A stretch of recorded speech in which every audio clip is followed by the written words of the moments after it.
Well, hello and welcome to the Human Resource. How many of you have individuals in your workplace that, in your mind, are anticipating retirement soon? If we look at the data, and we were told this, oh my goodness, years ago, that baby boomers were going to start leaving the workplace 10,000 a day. And when we think about the scope of that, some of us got very concerned and others not so much, because we were working with a very young workforce in many industries. But now that we're starting to see time go by and individuals are creeping up into that range where we feel, and I say this carefully, we feel that they should be thinking about retirement. From an HR perspective, we have to handle these situations very, very carefully. And so that's our topic today. I want to kind of walk through, how do we have these delicate conversations?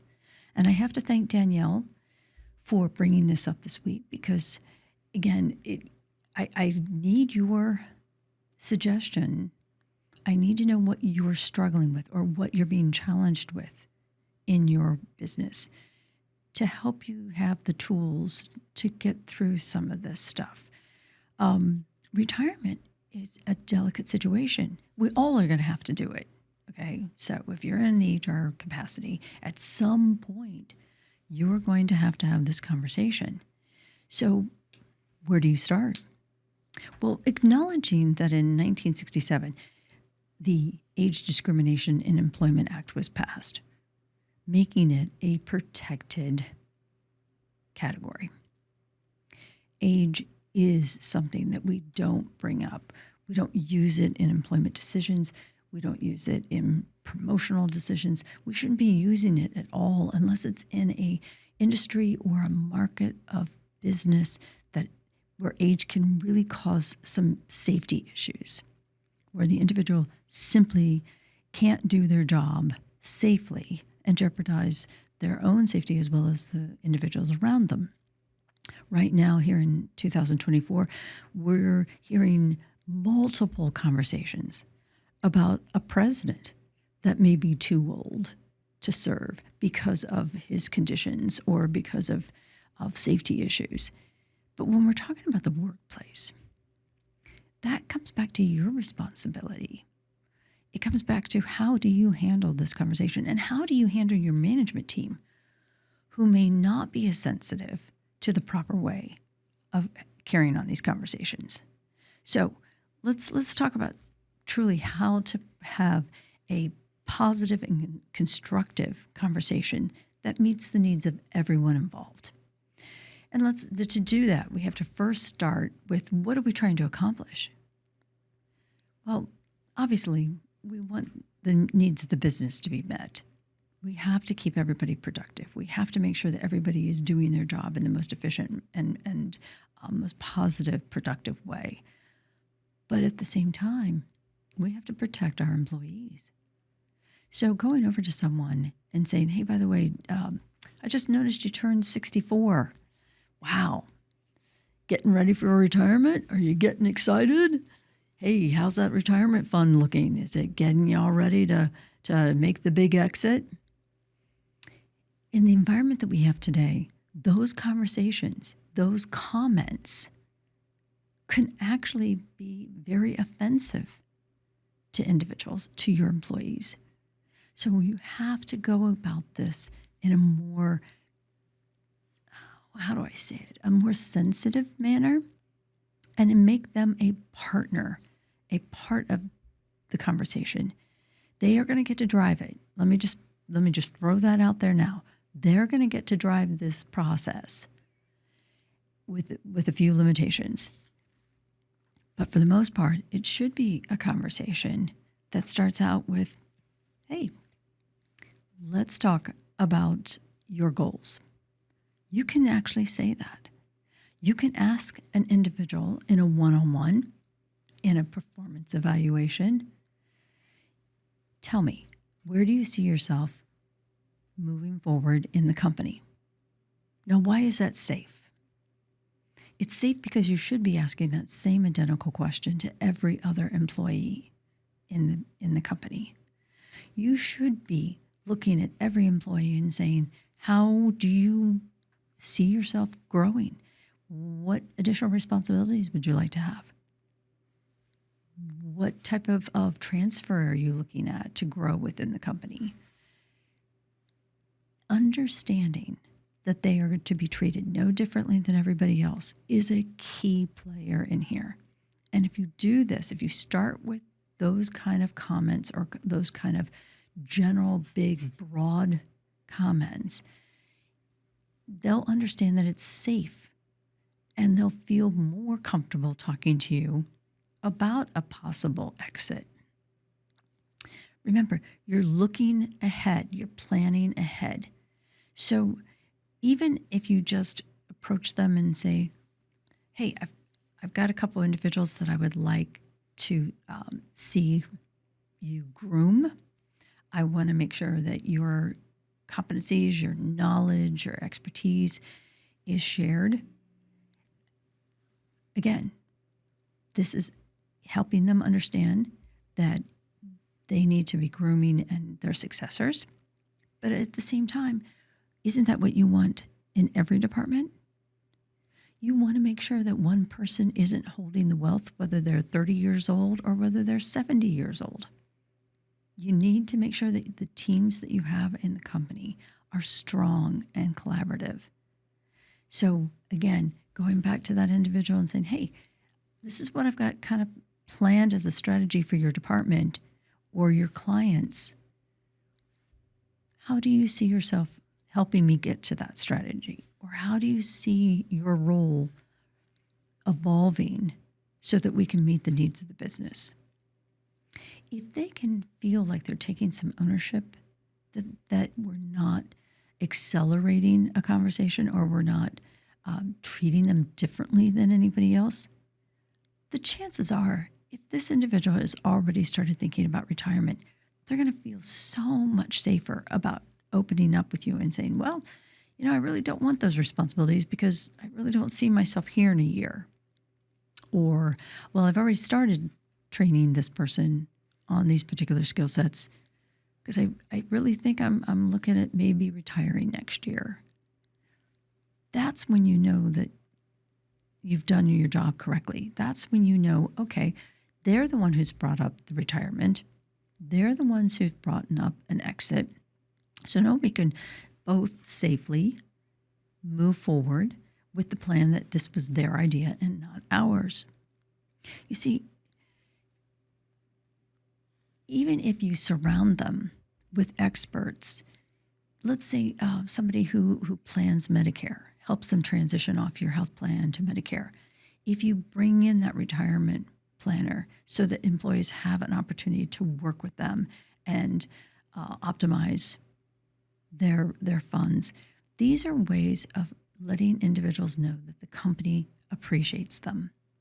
And it doesn't matter where you are in your career with us, we want you to feel comfortable making these transitions, either growing with the company or maybe backing out of your responsibilities.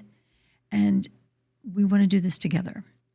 Partnering, whether it's in communication or in action, is vital. And as HR representatives, I cannot encourage you enough to make sure that these conversations are monitored and that they're constrained, I should say, that you don't have a team lead or a supervisor out there asking an employee, hey, when is it that you're leaving? You should be doing this. I can't have you involved in this meeting because aren't you going to be retiring in the next year? Those kind of comments are going to get you into trouble. But let's caveat off of that comment and talk about performance. You see, sometimes when people get tired, sometimes when people realize that they're at the end of their career, they're not trying quite as hard because they're not as hungry. So what happens? They become complacent. Their clients suffer. The company suffers. Our numbers suffer.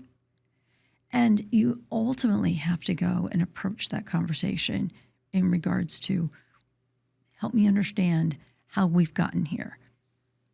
your business has dropped 20% over the last 2 years, or your clients aren't showing any growth. Again, the same kind of dialogue or conversation you would have with any other employee in the business, but you're actually doing it with the intent of hopefully finding out whether this individual is worried or concerned about their book of business as much as you are. And then if they are getting tired, they come to you and say, you know what, I just feel overwhelmed. I just don't have the energy to do this much business anymore. Or I really think maybe we need to start training somebody to take over my book. Again, as long as they're somewhat driving that conversation and opening up the door, it's totally okay for you to say, well, help me understand, what timetable are you looking at?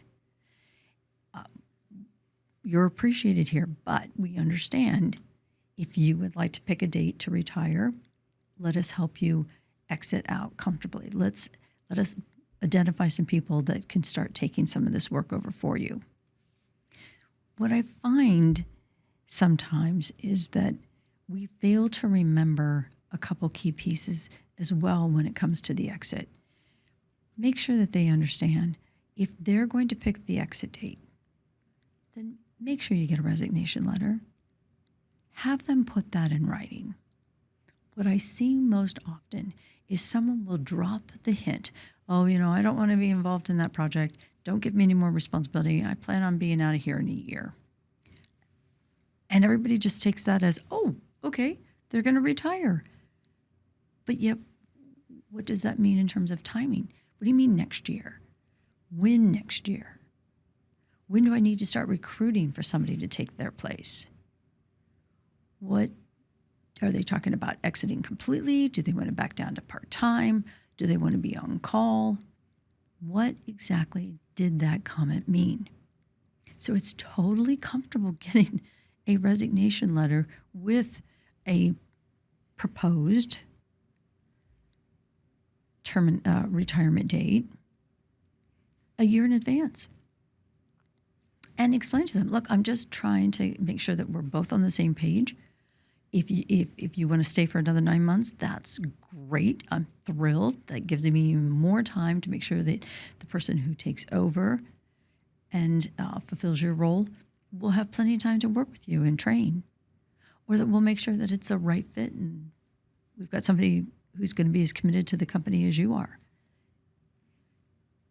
Get it in writing. Now, can this date change? Well, there's a good chance it might. And what you might have is someone who says they want to retire, but then won't give you the letter. They won't commit to a date, which can be just as frustrating as not knowing anything. So again, if they're not going to give you a date in writing, you have every right to go back and say, wait a minute, last time we talked, this is what you were proposing. I need to know, are you still committed to that? Because again, we've got a lot writing on this. I need to know if I need to recruit somebody. I need to know if I need to transfer somebody. You can easily and comfortably go back to that retirement conversation, use the word retirement, and ask for something in writing. And if they balk again, then go back to the performance, stress the standards and expectations that they have to fulfill to stay in the role successfully. And if you do need them to take on additional responsibility, that they've got to give you a reason why. They have to give you a reason why they're standing here deciding, cherry picking what they want to work on and what they don't want to work on. No matter what, showing the employee that you completely appreciate what they're doing, that you want to celebrate the opportunity to retire with them, and that you're not pushing. Because pushing can be in several forms, but it is not good. So again, try to control those conversations and meet the same goal that the employee is trying to meet. You'll be much, much happier all the way through this process. And your other employees will be watching, and they'll appreciate it as well. Danielle, thanks for the question. Hope that helps. And for all the rest of you, remember, we're here for you at the Human Resource.